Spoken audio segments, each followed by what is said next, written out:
Just a quick note before we begin. If you find meaning or comfort in these conversations, consider becoming a supporter of the Don't Forget to Breathe podcast. Your support helps keep these stories alive and makes it possible for others to find hope in their own grief journey. For as little as $3 a month, your support goes to offset costs associated with production. You can learn more on the information page for this episode and by clicking on the link, Support the Show.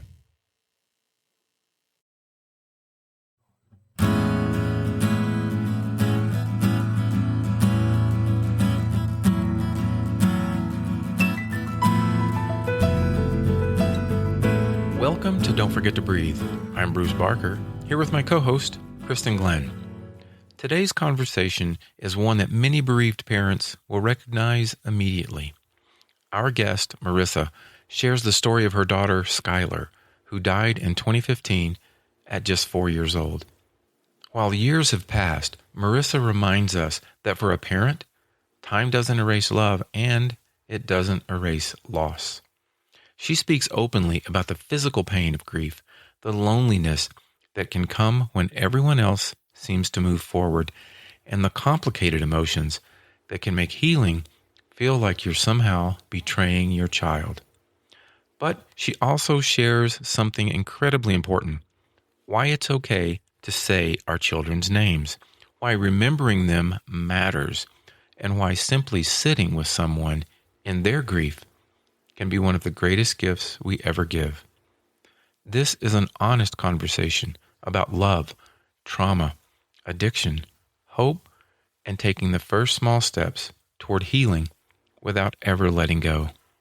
Here's our conversation with Marissa. And with Marissa, we have some history together. Yes, we do. Yeah. What do you want to share, since other people hearing your precious story about Skylar? What do you want to share about Skylar and your story with others? I think mostly it's so important to me, especially since it has been a little while. She passed in 2015, and it sounds like a really long time, but it's really not that long. To me, it's different. To me, it's like just yesterday that she was here. Yes. But mostly just that, I do have her. So a lot of times people will ask me, like, how many kids do you have?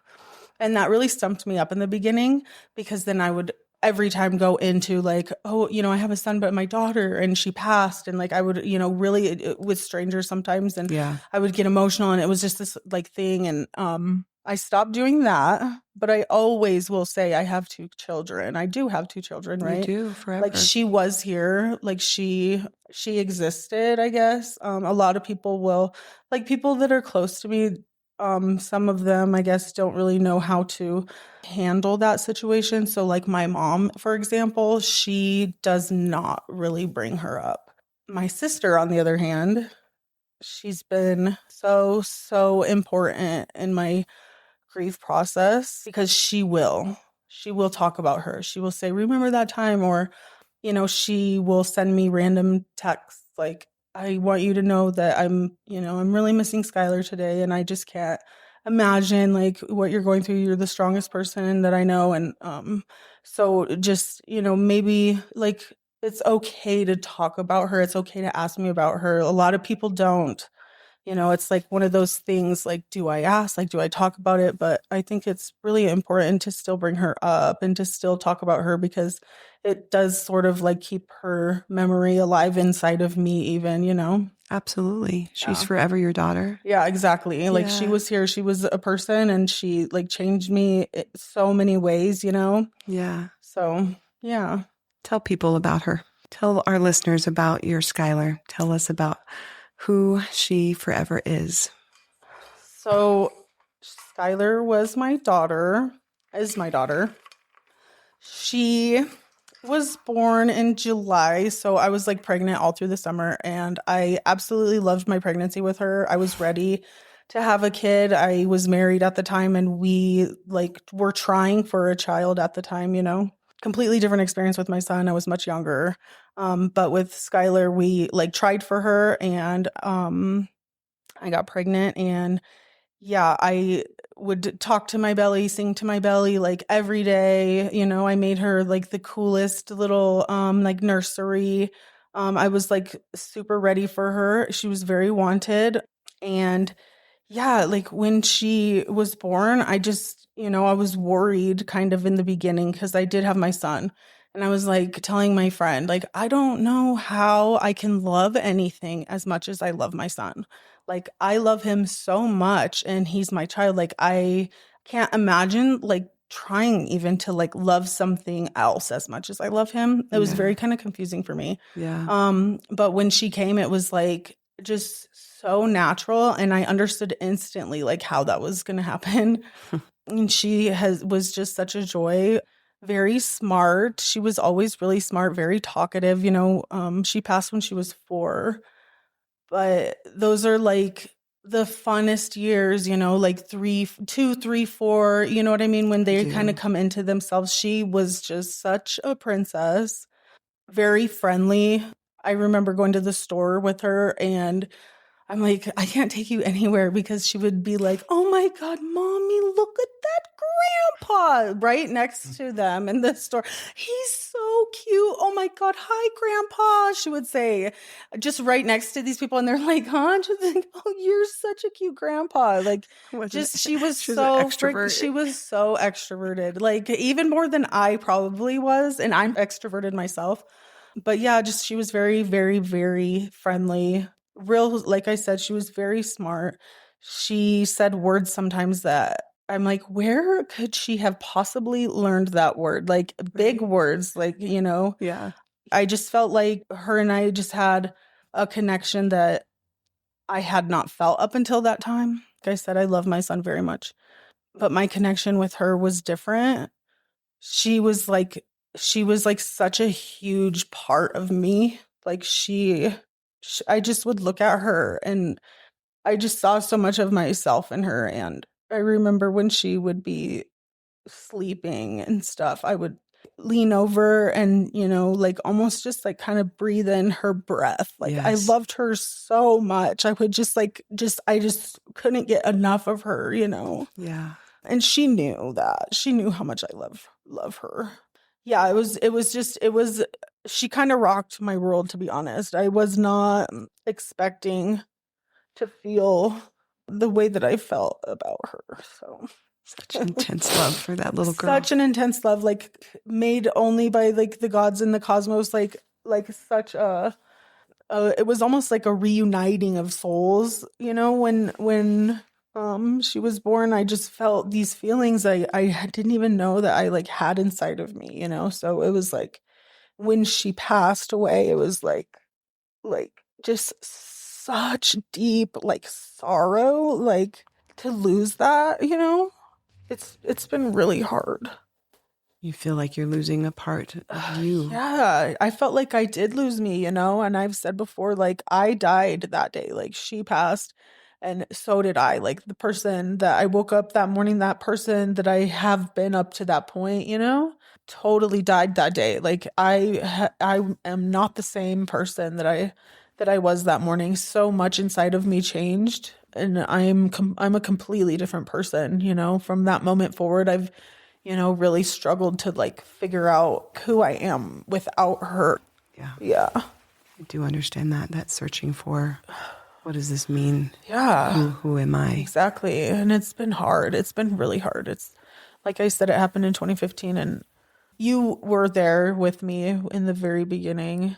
Yeah. Not a lot of people that I know now were around me like during that time. Mm-hmm. There's just a handful of people, but I don't really talk to a lot of them anymore.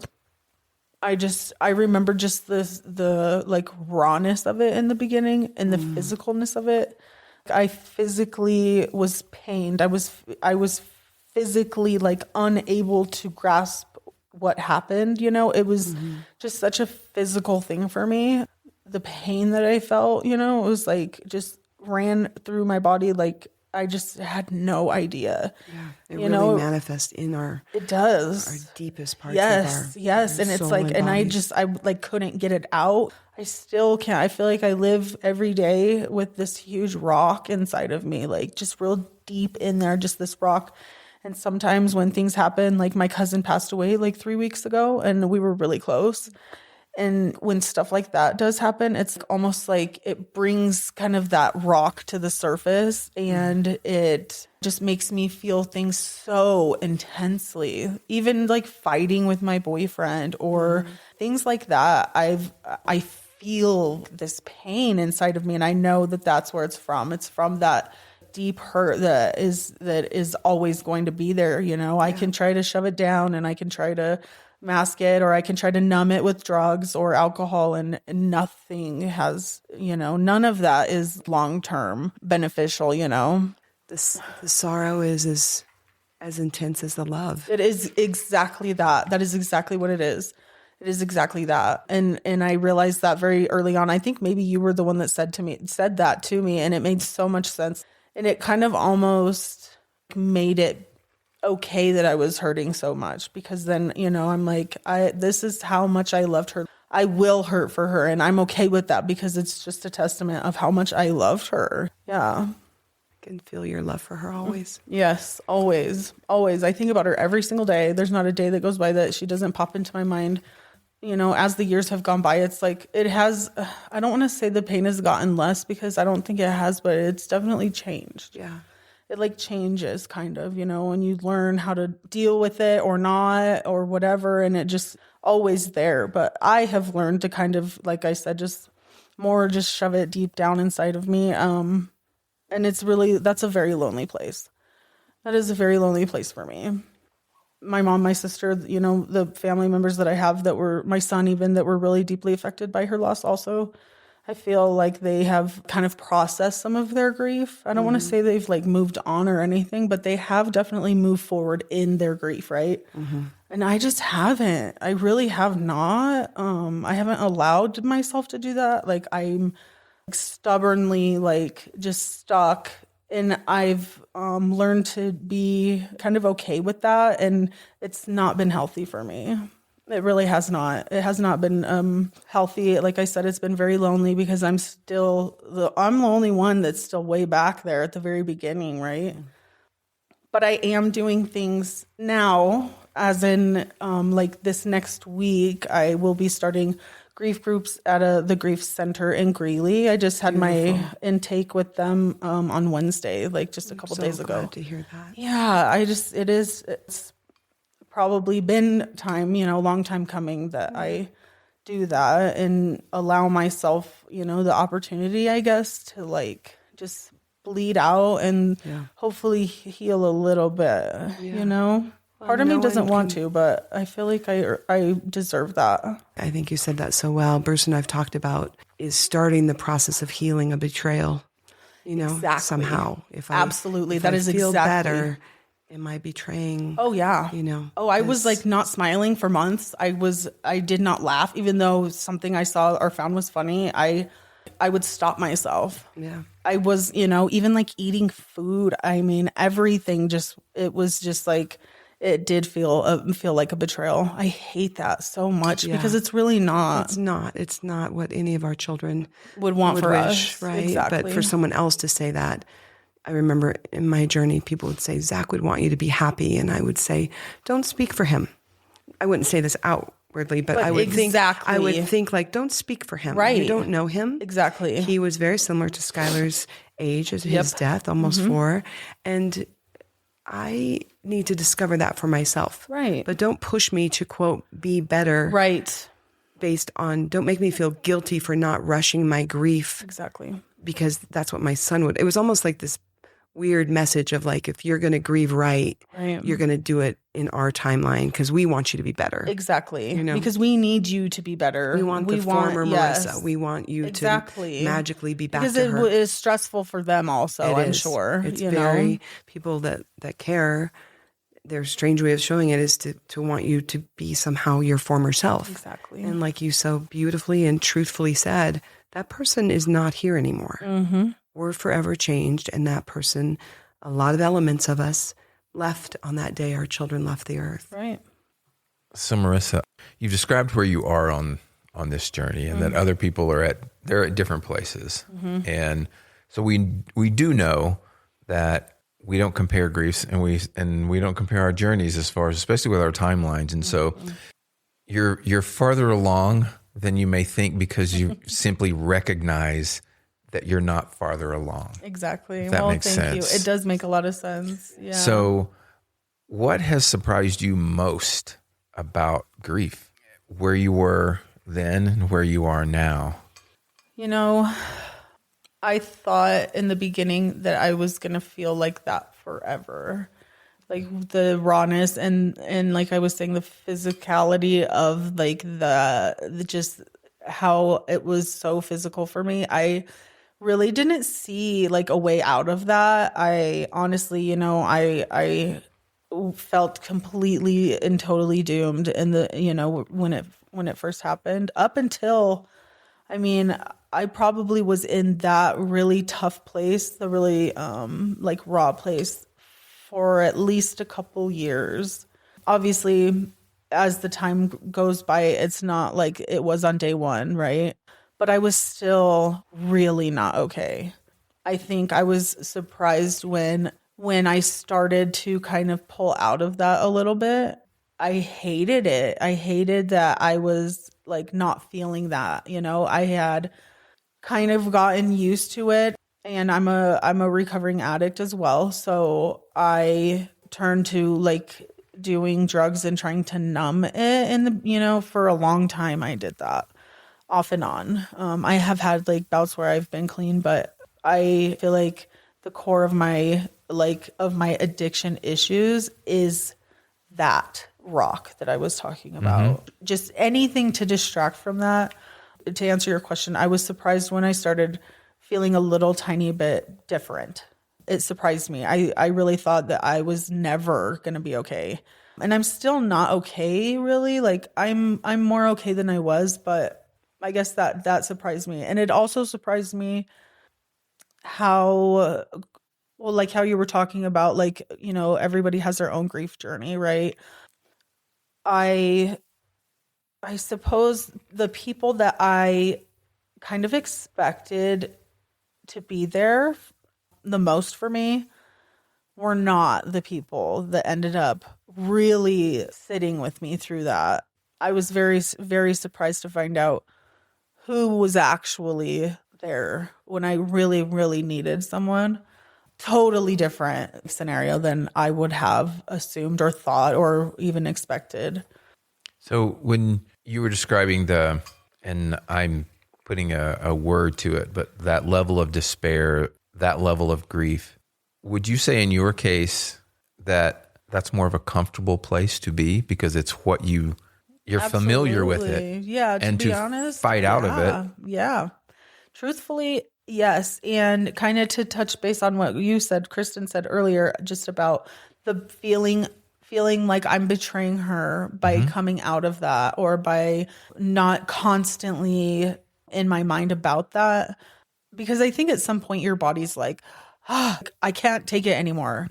And I was putting my body through so much shit that I think, it got to a point where I was just so totally and completely exhausted. My mind, my body. There was a time where I was kind of like hotel hopping, and I was so not okay during that. I remember just every single day, like crying and freaking out and screaming at the top of my lungs in my car, just anything to kind of ease that a little bit for myself. But yeah, like I definitely got used to the chaos of it. Absolutely. And that also kind of, I think, comes from my addiction background. Okay. Because like there's also a sense of chaos in being in an active addiction too, right? But yeah, I think that I'm probably a person that does crave chaos to some extent. Chaos, or the feeling of when you jump off adrenaline, right? Chaos, adrenaline, like that kind of thing has kind of always been my thing, I think. So yeah, I definitely like know how to stay in a place that's not good for me. That's not good for me physically, emotionally, mentally. it is not good for my growth. I really just don't grow when I'm in those places. But yeah, I have learned how to kind of just make that my daily situation. And I think a lot of other people would be like, oh my gosh, like there's no way. I think a lot of people could live one day like that, but I have outgrown, I think, that craving of the chaos and all, today, in this day right now, I do better. Not always. I'm not always better, but I'm better more than I'm not. So that rock that you mentioned, could you describe that as the core of your grief? Absolutely. Okay. So how has your relationship with that rock changed over this time? Well, I think because it sounds like you're moving. I'm trying to move through.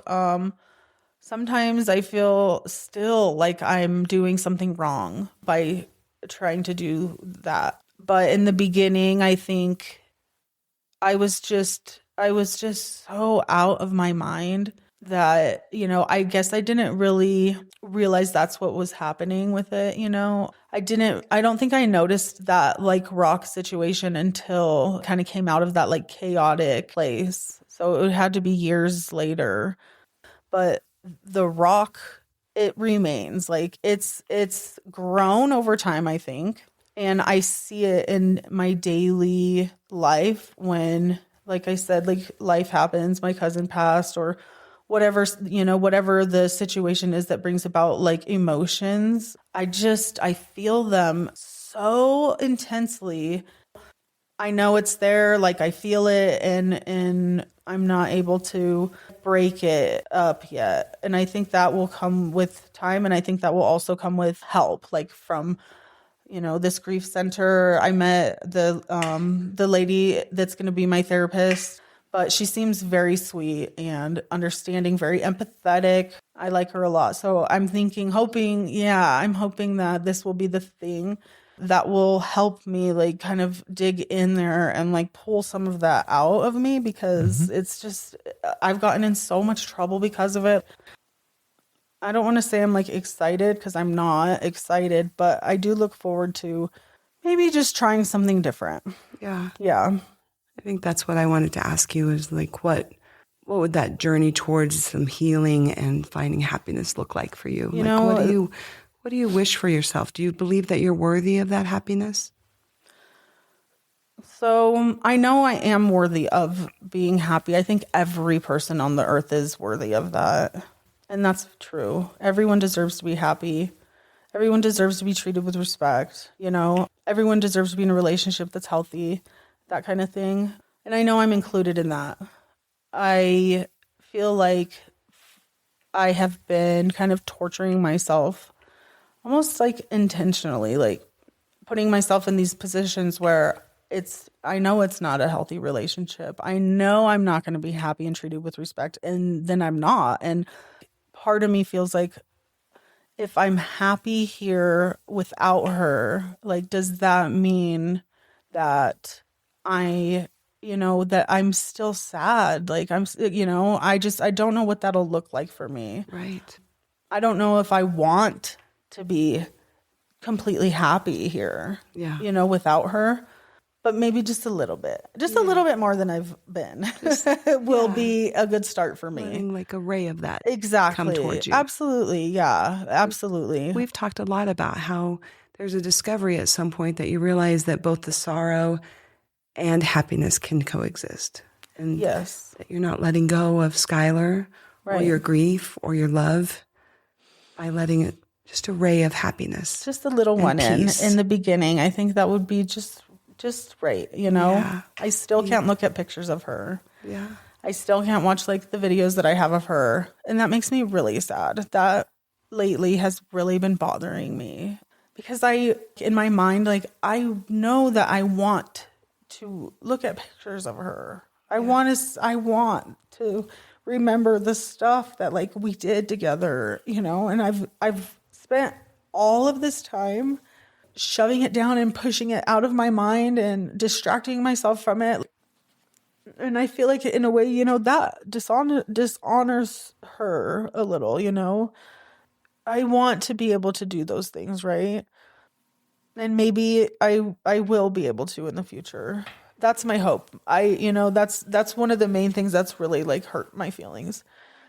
I've been hurting my own feelings by just completely avoiding everything to do with that, Mm-hmm. And I don't want to forget her. Like I don't want to forget her. And that wasn't my intention. I think I was just doing like some self preservation by doing that, like just kind of preserving myself a little bit. But I want to remember her. I want to remember her, and I want to, be able to look at those and not have a total meltdown, Yeah, absolutely. So that's kind of my goal at this time. And what would you say as we kind of close up our time together? What would you say to people that may listen to this and haven't gone through the tragedy of losing a child, but are wondering how to support people? I think we all share the commonality that people, as you said, that we really expected might be capable of being with us have disappeared in our lives. Exactly. What wisdom do you have to share with people of what you wish people would have done for you, what you wish people would do now, what you did have people do, like your sister continuing Skylar's memory sharing? Right. Do you have some advice to share there? Yeah, I think it's very important to, like I said, just still bring them up, say their name, it's okay. And I think people that I have known that have lost a child also have said, have agreed that, it is okay to like bring them up. It's okay to bring them up. We want you to do it. Like, it's a gift. It is. And just to know that that person is thinking about her also is so meaningful to me. When I get those texts from my sister, I'm like, thank you, God. Like, thank you, because then I don't feel like I am totally by myself in my grief. She is thinking about her too. Like, I'm not the only person, she has, she takes up a lot of my day in my mind, Yeah. So that has been just like such a blessing for me. My sister, and how she sends me those messages, and then when we're together, she will bring her up and she will ask me questions about things.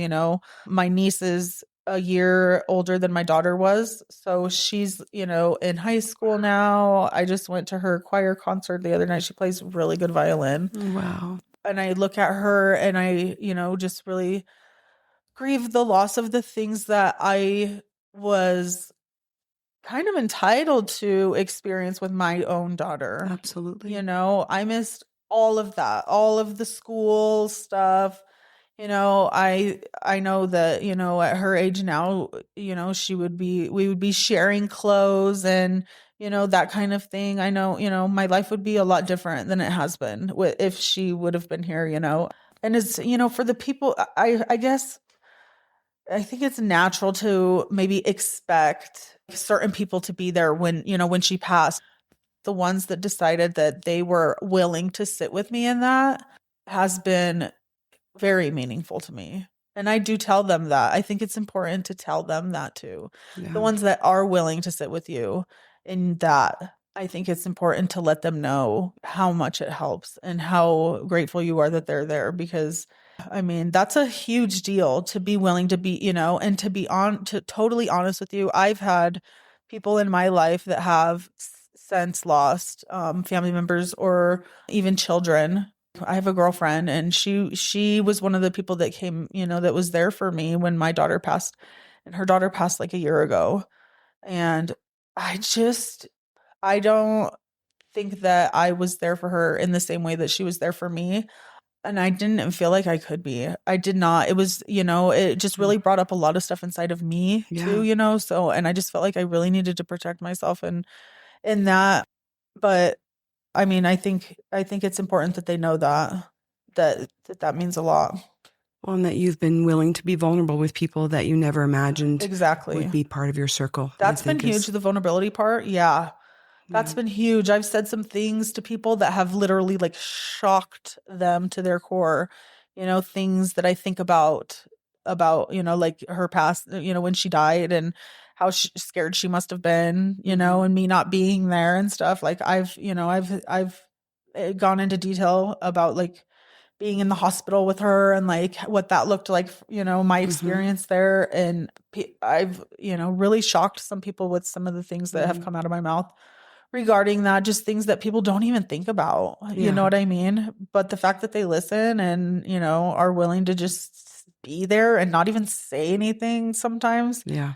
It has really just changed my whole process for, you know, in a better way. And I know that there's also like my friend did the neurofeedback. I know that's a really, really good thing for grief, right? Also the EMDR stuff, right? I am trying to get in to do one or the other. I know that those are like really helpful, really, really helpful when dealing with like such strong PTSD, you know? Yeah. Such a trauma too. Yeah. So if, you know, if anyone has the opportunity to try that, I think that those things can be really helpful too. Yeah. We so appreciate you sharing your vulnerability with us today. And thank just you for having me. To reconnect with you has been a gift. Absolutely. And for the world to hear about Skylar and her spunky self. Yes, my little blonde, blue-eyed baby. Little extroverted self. So thank you so much. Absolutely. Thank you brave for having mama me. move. Thank you for being here. Of course. Anything for you, Kristen. Marissa, thank you for trusting us with Skylar's story. Your willingness to speak so honestly about the messiness of grief, the loneliness, the guilt, the fear of healing, and the enduring love you carry for your daughter will help so many parents realize they are not alone. One thing that stood out to both Kristen and me is your reminder that saying our children's name doesn't reopen a wound. It reminds us they mattered, and they lived, and they are still deeply loved. If today's conversation resonated with you, please consider sharing this episode with another grieving parent or with someone who wants to better support the bereaved in their life. Until next time, remember to take care of yourselves, take a deep breath, and don't forget to breathe.